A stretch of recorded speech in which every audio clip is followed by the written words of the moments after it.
श्री स्वामी समर्थ. शारदीय नवरात्री आणि विजयादशमी झाल्यानंतर वेळ लागतात ते कोजागिरी पौर्णिमेचे. अश्विन महिन्याच्या शुक्ल पक्षातील पौर्णिमेला शरद पौर्णिमा किंवा कोजागिरी पौर्णिमा म्हणतात. हिंदू धर्मात कोजागिरी पौर्णिमा मोठ्या उत्साहात साजरी केली जाते. कोजागिरी पौर्णिमा ही वर्षातील सर्वात मोठी पौर्णिमा असते. आजच्या व्हिडिओमध्ये मी तुम्हाला कोजागिरी पौर्णिमेची संपूर्ण माहिती सांगणार आहे. या व्हिडिओमध्ये तुम्हाला काय काय जाणून घ्यायला मिळेल, तर या व्हिडिओमध्ये मी तुम्हाला कोजागिरी पौर्णिमेची पूजा कशी करावी, कोजागिरी पौर्णिमेची कथा काय आहे, आरोग्याच्या दृष्टीने कोजागिरी पौर्णिमेचं काय महत्त्व आहे, त्याचबरोबर कोजागिरी पौर्णिमा इतकी महत्त्वपूर्ण का मानली जाते, अशी सगळी माहिती देणार आहे. तेव्हा हा व्हिडिओ तुम्ही पूर्ण पहा आणि कमेंटमध्ये ओम महालक्ष्मी नमः नक्की लिहा. चला तर मग आजच्या व्हिडिओला सुरुवात करूया. वर्षातील सर्व पौर्णिमा तिथीमध्ये शरद पौर्णिमा ही सर्वात शुभ आणि महत्त्वाची मानली जाते. यंदा शरद पौर्णिमेचे व्रत 16 ऑक्टोबर रोजी पाळण्यात येणार असून या दिवशी रात्री चंद्रप्रकाशात खीर तयार केली जाते. असं मानलं जातं, शरद पौर्णिमेच्या रात्री देवी लक्ष्मी पृथ्वीच्या दर्शनासाठी येते आणि भक्तांना सुखी आणि समृद्ध होण्याचा आशीर्वाद देते. धनप्राप्तीसाठी देवी लक्ष्मीला प्रसन्न करण्यासाठी हा दिवस खूप खास आहे. शरद पौर्णिमेला अश्विन महिन्यातील पौर्णिमा तिथी म्हणतात आणि वर्षातील सर्व 12 पौर्णिमा तिथींमध्ये तिचे महत्त्व विशेष आहे. असं मानलं जातं की या दिवशी देवी लक्ष्मी प्रकट झाली, म्हणून हा दिवस देवी लक्ष्मीची जयंती म्हणून साजरा केला जातो. असे म्हटले जाते की या दिवशी देवी लक्ष्मी खूप आनंदी असते आणि रात्री चंद्रप्रकाशात पृथ्वीला भेटायला येते.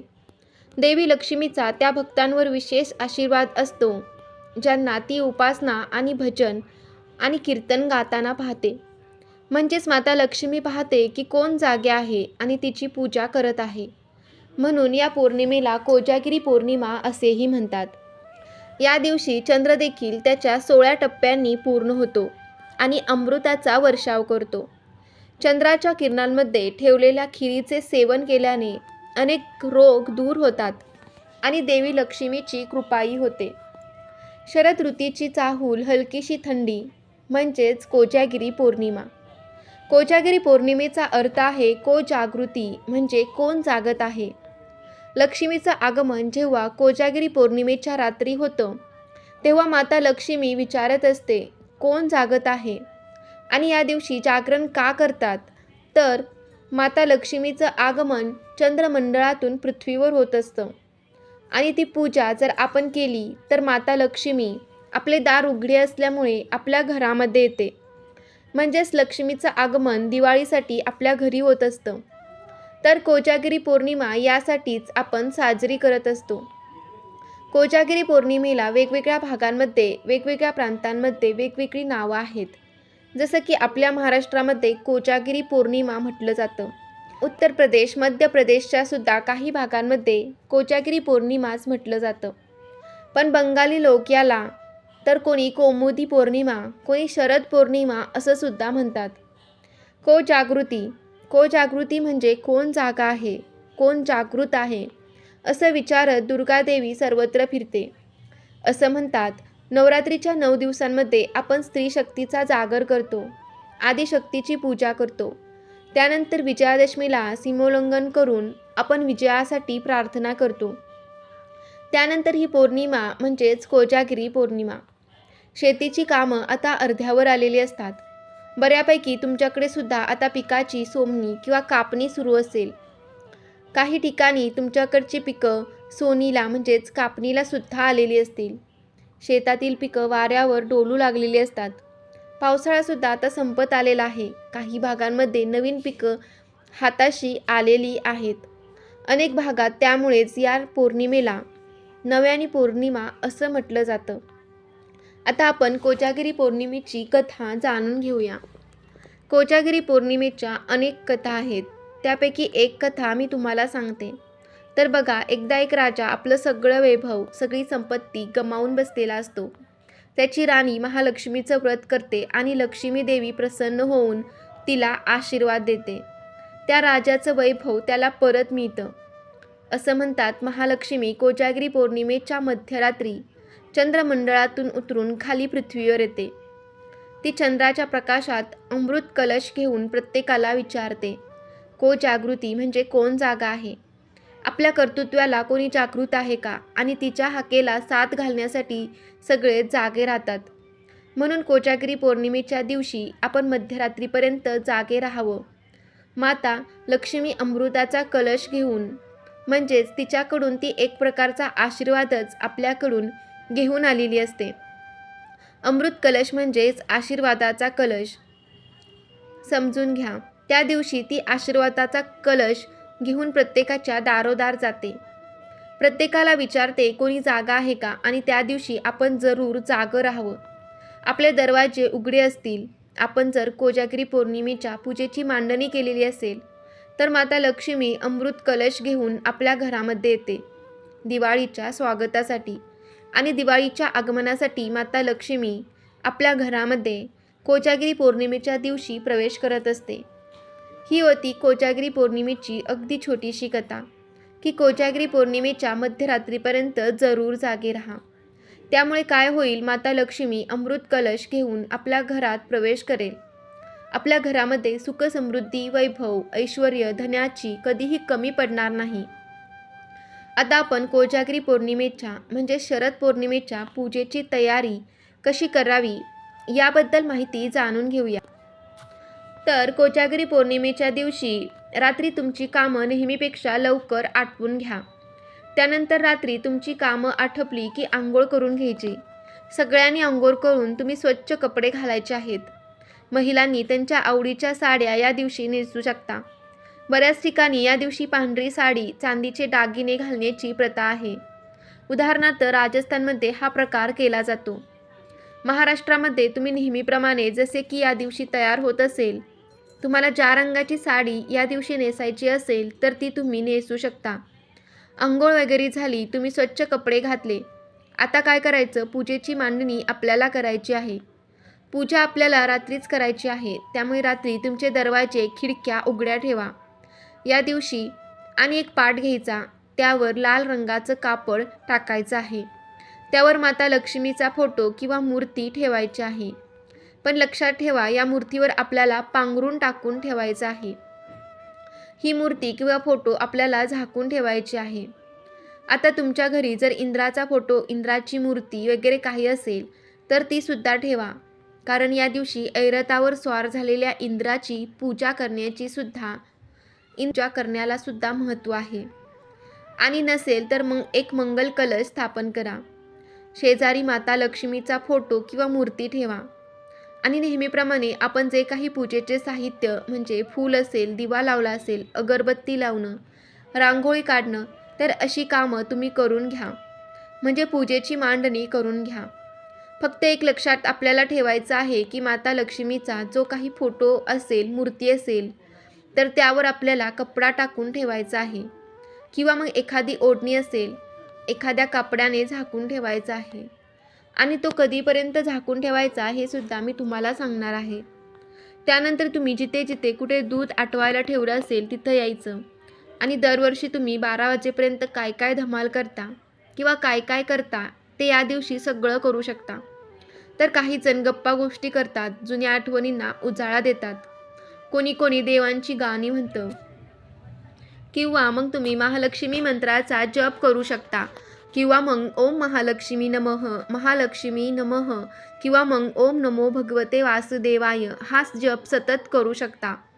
मग तुम्ही पूजा मांडणीच्या ठिकाणी सुद्धा करू शकता. पूजा मांडणी करून झाल्यानंतर तुम्ही तुमच्या उंबरट्यावर हळद आणि चंदनाचं लेपन करायचं आहे. म्हणजे हळद आणि चंदन एकत्र करून त्याची पेस्ट करायची. चंदन नसेल तर हळदीची पेस्ट तयार करायची आणि त्याचं लेपन तुम्ही तुमच्या उंबरट्यावर करू शकता.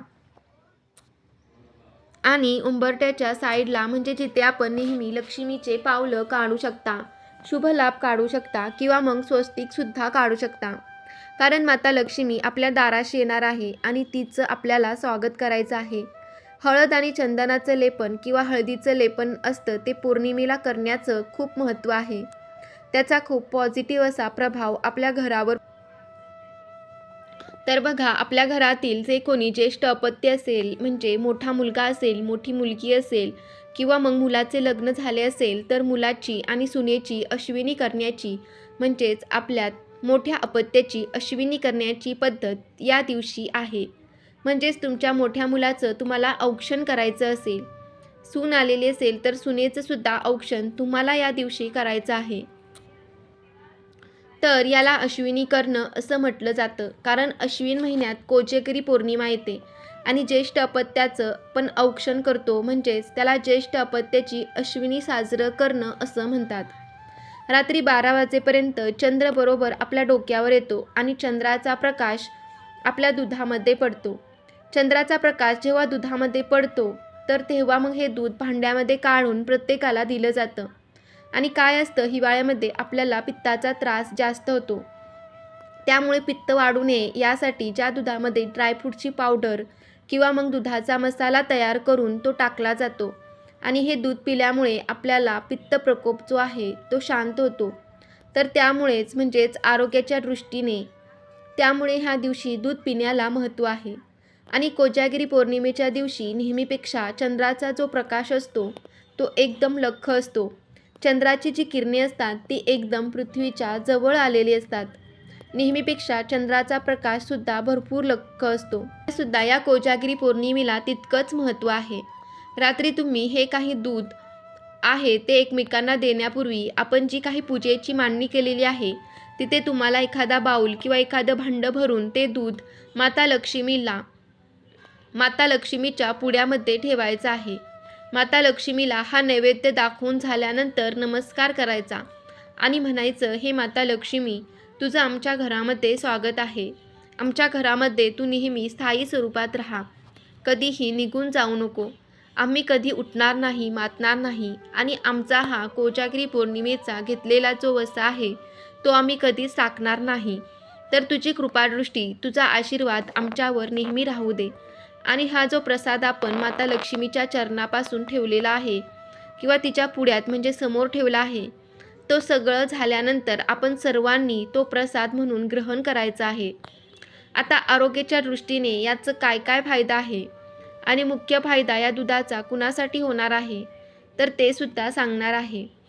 आरोग्याच्या दृष्टीने ज्यांना दमा, अस्थमा यासारखे आजार आहेत तर त्यांचं दम्यावरचं जे औषध आहे ते या दुधाच्या प्रसादामध्ये मिक्स करून प्यायल्यामुळे त्यांचा दमा कायमचा जातो, हे लक्षात ठेवा.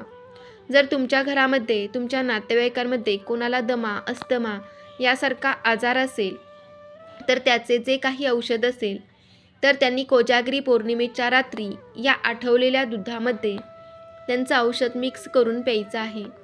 त्यांना दमा या आजारापासून नक्कीच मुक्ती मिळेल आणि त्यांच्या नेहमीच्या त्रासापेक्षा त्यांचा त्रास नक्कीच कमी होईल, याची मात्र खात्री आहे.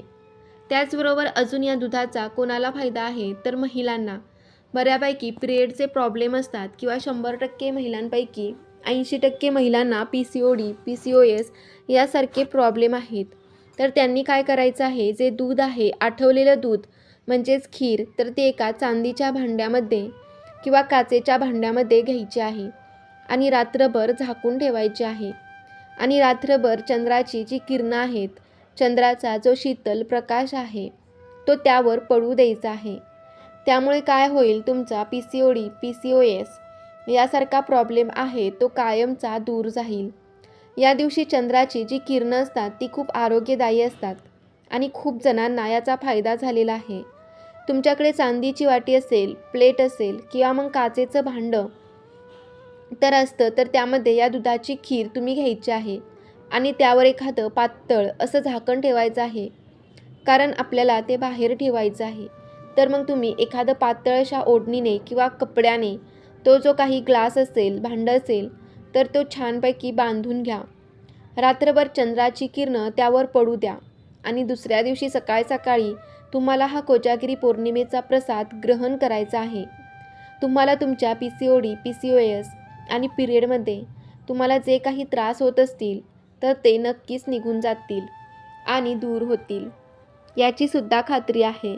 तर हा प्रयोग ज्यांना पिरियडचे प्रॉब्लेम आहेत ते नक्की करू शकता. हिंदू पंचांगानुसार यंदा अश्विन महिन्यात 16 ऑक्टोबरला बुधवारी 8:40 सुरू होणार आहे. तर ती पौर्णिमा तिथी दुसऱ्या दिवशी 17 ऑक्टोबरला संध्याकाळी 4:56 असणार आहे. त्यानुसार 16 ऑक्टोबरला कोजागिरी पौर्णिमा साजरी केली जाणार आहे. आणि तसंही आपल्याला पौर्णिमेचा जो काही चंद्र असतो त्याची पूजा करायची असते किंवा माता लक्ष्मीची पूजा असते ती रात्री करायची असते. त्यामुळे दुधाचं एकदा आटवून वगैरे झालं, चंद्राचा प्रकाश त्यामध्ये पडला की मग तुम्ही माता लक्ष्मीपुढे तो प्रसाद ठेवून मग सगळ्यांनी ग्रहण करू शकता.